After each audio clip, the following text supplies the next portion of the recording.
हरिओम नारायण। सुषुम्ना नाड़ी कैसे खोली जाती है? सुषुम्ना नाड़ी को खोलने के लिए मैंने आपको अलख पुरुष का ध्यान बताया है कि आप अलख पुरुष का ध्यान करें। और अलख पुरुष का ध्यान आखिर बताया क्यों है कि आप अलख का ध्यान करें? क्योंकि हमारी जो सुषुम्ना नाड़ी है, जब तक आप अलख का ध्यान नहीं करेंगे तब तक सुषुम्ना नाड़ी नहीं खुलती। क्योंकि सुषुम्ना नाड़ी आकाशीय नाड़ी है। जब तक आपका चित्त आकाश में नहीं होगा, है ना, आकाश में मतलब बिल्कुल बेरंग, ये जो आप जितने रंग देख रहे हैं ये रंग दिखाई देते हैं, लेकिन आकाश का कोई रंग नहीं होता, उसमें कोई रंग नहीं है। आपको जो नीलापन दिखाई देता है आकाश में, वो मिथ्या है। वो मिथ्या कैसे है? आपकी आंखों के आगे जो आप आकाश देख रहे हो अपने आसपास, इसमें कोई रंग नहीं है, तो वो दूर जो आपको नीलापन दिखाई देता है वो मिथ्या है, आकाश में कोई रंग नहीं है। तो ये अलख पुरुष जो है, ये जो आपको कोई रंग नहीं दिखाई दे रहा, इस पर ही आपको अपनी दृष्टि आपको रखनी पड़ती है, अखंड, वो भी पूरी, कि जहां तक ये आंखें पूरा ऊपर नीचे दाएं बाएं चारों ओर, मतलब यानी 360 डिग्री अखंड दृष्टि। उसमें कुछ ये नहीं होता कि हम जो है किसी चीज को देखें क्या ना देखें। देखना कुछ नहीं है, हमने कोई रंग नहीं देखना, अपनी दृष्टि को बेरंग करना है बस, कोई रंग ना रह जाए आपकी दृष्टि में। तो जब आपकी दृष्टि में कोई रंग नहीं रह जाता, जब ये पूरी बेरंग हो जाती है, तो ये जो आप जो समस्त दृश्य देख रहे हैं ना, आप इसको देखते हुए भी नहीं देखते। एक ऐसी अवस्था आपके साथ हो जाती है, मतलब कहने का अर्थ है कि आप इसको मन से मत एक बार को कल्पना करने लगना, क्योंकि ये घटना अचानक घटित होती है, देखते देखते ही घटित होती है। प्रयास कर रहे हैं, प्रयास करते करते ही ये अप्रयास की घटना घटित होती है।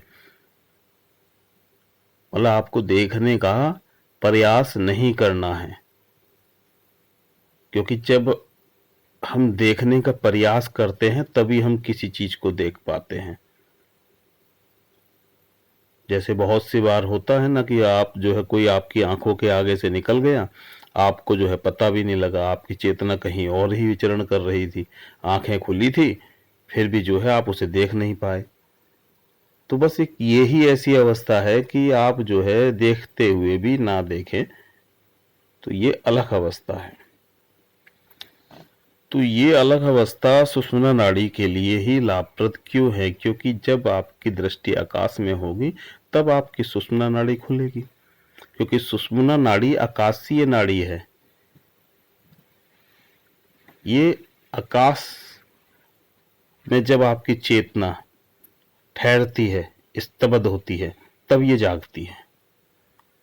आप उससे पहले आप इस नाड़ी को जगा ही नहीं सकते, आप अंतर्मुखी होंगे, है ना। आप जो है आंख के द्वारा आपने कोई दृश्य को देखना, अब आपकी दृष्टि में कोई दृश्य नहीं है, है ना।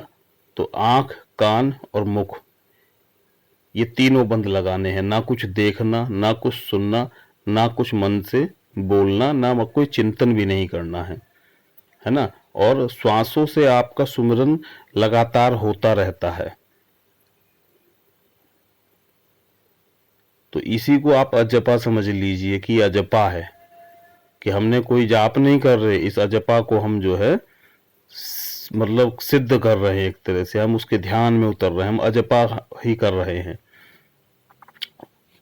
तो ये अजपा जाप जो है जब आप करते हैं, जब श्वास क्या है, जब हम बहिर्मुखी होते हैं ना, तो श्वास जो है हमारी ना पूरक रेचक होता रहता है, अंदर चलती है बाहर चलती है, अंदर चलती है फिर बाहर जाती है ना।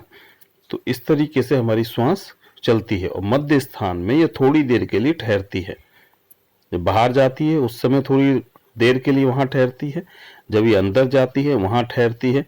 इस प्रकार ये जो है बाहर भीतर में, एक बार आपके अंतर में अंदर की ओर और एक बार बाहर में ये बाहर की ओर जो है ठहरती है। तो भगवान शिव ने भी इस जो ठहराव की जगह है यहाँ हमेशा ध्यान लगाने को बोला कि आप यहाँ ध्यान लगाएं सुषुम्ना खोलने के लिए। आप कहीं ना ध्यान लगाएं, यहाँ पर ध्यान लगाएं। जब आप यहाँ ध्यान लगाएंगे तो आपकी सुषुम्ना खुलती है। लेकिन क्या है, संपूर्ण जानकारी ना होने के कारण लोग बाग मध्य में तो लग जाते हैं वहां पर उसकी जानकारी पूर्णतः ना होने के कारण भ्रमित हो जाते हैं, उनको समझ नहीं पाते कि हम जो है किस तरीके से आगे की ओर बढ़े उसमें। तो इसीलिए जो है सुषुम्ना जब आप अंतर्मुखी होते हैं और आकाश आकाश में आपकी चेतना होती है, यानी आपका ध्यान आकाश में हो जाता है, तब ये खुलती है। मैंने और पीछे भी वीडियो में बहुत बार आपको समझाने का प्रयास करा है। एक तो कुछ हमारे सब्सक्राइबर हैं, उन्होंने व्हाट्सएप पे भी पूछा था, तो मैं उसके लिए भी बता रहा हूँ कि अलख में जो है ना दृष्टि जब होती तो हमें कुछ देखना नहीं है कि हम जो है कहाँ देखें। आपको अलख में दृष्टि यानी पूरी दृष्टि, आपको पूरा ही देखना होता है। आंखों को थोड़ा सा आप तान दें और समस्त विश्व को पूरा देखें, ये अलख दृष्टि है। इन पूरा देखना है। जैसे आप ये मान के चलिए कि भारत शब्द है, हम कहें भारत है, आप जो हमको बताओ भारत कहाँ है, तो भारत तो पूरा है। आप उसको जब कहीं उंगली रखेंगे तो वो क्या होगा, कहीं बेंगलोर होगा, कहीं दिल्ली होगा, कहीं कलकत्ता होगा, है ना। सब जगह देखो नाम अलग अलग हो जाते हैं, लेकिन हम कहें कि इसमें भारत कहाँ है, तो आप भारत को कहीं भी पकड़ के नहीं दिखा सकते कि भारत ये होगा, क्योंकि भारत जो है पूरा है ना। तो आप उसे पूरा ही देखोगे ना। तो ऐसे ही समस्त विश्व जो आपको दृश्य दिख रहा है, इसको आपको पूरा देखना है, यानी फैली हुई दृष्टि से। जब आप भारत को देखोगे तो पूरा देखोगे, जैसे, है ना। उसमें बहुत बहुत चीजें हैं अलग अलग, कहीं बेंगलोर है, कहीं कर्नाटका है, कहीं कुछ है, कहीं अलग अलग जगह के अलग अलग नाम हैं। तो ऐसे ही अब जब आप दृश्य सामने देखते हो ना, तो जो भी आपको दिखाई दे रहा है, कहीं दीवार है ना, कहीं आप जो है कुछ भी नाम ले लें, मतलब दीवार हो, फ्रिज हो, है ना, जो भी आपको सामने दिखाई दे रहा है, तो ये भी एक तरह से उस परमात्मा में ये नाम है। ये अलग अलग खंड आप जो है उसे देख रहे हो, है ना। तो आपको खंड नहीं देखने, आपको अखंड देखना है ना। इसीलिए समझाया जाता है कि आप समझो उस चीज को कि अखंड होता क्या है, ठीक है। और इसी को हम जो है क्रिया योग बोलते हैं कि ये क्रिया योग है, सहज क्रिया योग है ना। जो अवस्थाएं आपकी प्राण क्रिया योग, जिसको मतलब आप समझते कि प्राणों की क्रियाएं हैं, इनको क्रिया योग में कहा जाता है कि प्राण विद्या है। भाई प्राण विद्या है, लेकिन मैंने उससे भी सहज करके आपको दिया। उसमें ना आपको इधर उधर फंसाते हुए, आपको उससे भी सहज तौर पर मैंने ये आपको क्रिया योग प्रदान कर रहा हूं। उन प्राणों की विद्या को भी मैं बहुत अच्छे से जानता हूं, आपको उसको भी बहुत अच्छे से बतला सकता हूं, लेकिन वो गुरुगम्य विद्या है, उसको खोलना उचित नहीं है। इसीलिए मैंने आपको इतना सहज तौर पे, इतना सहज बना के दे दिया कि आपको उस क्रिया योग प्राण विद्या को भी जानने की जरूरत नहीं पड़ेगी। मैं आपके इस मार्ग को खुलवा दूंगा। आपको इस ध्यान मार्ग को, कुंडली मार्ग को ही तो खोलना है। इतनी सहजता में ये क्रियाएं मैं आपको दे रहा हूं कि आपका ये ध्यान मार्ग खुल के आपकी ऊर्जा उठ जाए। पर आपको क्या है, बहुत बहुत छोटी छोटी चीजें, जैसे मैं अलग को बोला, बहुत से लोगों को पता ही नहीं लग रहा कि अलग को कैसे लगे, है ना। कुछ लोगों के प्रश्न आए थे व्हाट्सएप पे, उनको मैंने बताया, समझाया, तब उनके जो है समझ में आया कि अलग होता क्या है ना। फोन पे भी बात करी, तब उनको समझ में आया कि अलग क्या हो, बोला क्या जा रहा है अलग के बारे में।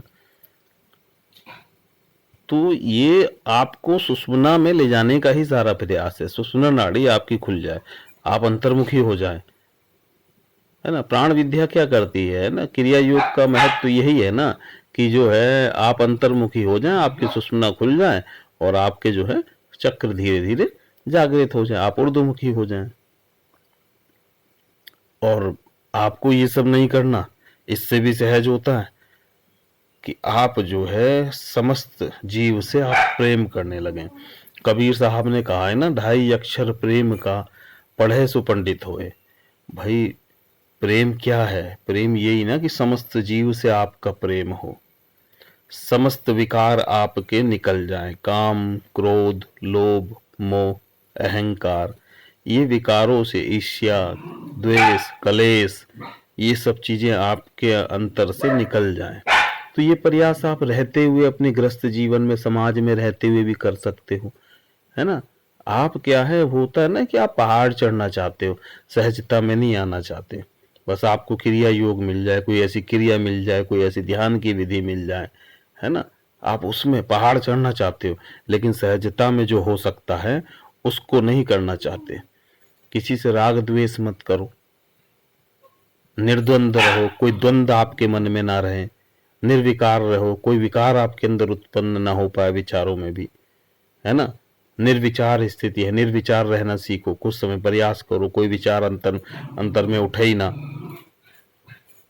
तो ये सब चीजें आपको आध्यात्मिक बनाती हैं।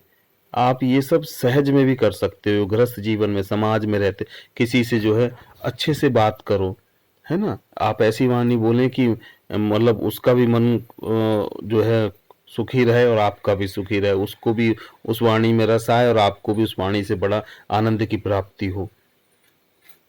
तो अपनी इंद्रियों को शुद्ध कर सकते हो, है ना। वैसे भी शुद्ध कर लो कि हम जो है अच्छा बोलें, अच्छा देखें, आपका देखना अच्छा हो, आपकी दृष्टि गलत ना हो पाए, अच्छा ही से एक बार को श्रवण करें, है ना। और अच्छे ही स्वाद लें, गलत कोई ऐसा स्वाद आपको जो मतलब आपके स्थिति को तामसिक बनाए, ऐसा कोई स्वाद ना लें।